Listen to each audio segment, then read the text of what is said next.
ఏమైందమ్మా? ఒంట్లో అస్సలు బాగాలేదు అత్తమ్మ, జ్వరం వస్తుంది.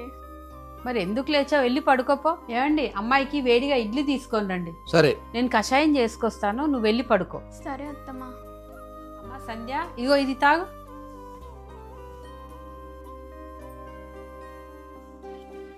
చేదుగా ఉంది అత్తమ్మ. అది చేదుగానే ఉంటది, తాగు.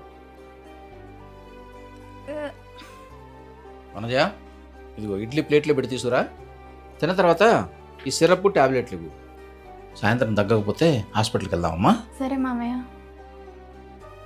ఏమ్మా, ఎలా ఉంది? పర్లేదు మామయ్య, తగ్గిపోయింది. నీరసంగా ఉన్నట్టున్నావమ్మా, ఒకసారి హాస్పిటల్కి వెళ్ళొద్దాం. లేదు మామయ్య, పొద్దున్న వరకు అంత సెట్ అయిపోతుంది.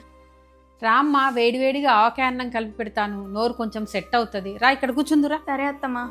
ఒక పెళ్ళైన అమ్మాయికి అర్థం చేసుకునే అత్తమావ దొరికితే చాలు, జీవితాంతం సంతోషంగా ఉండొచ్చు.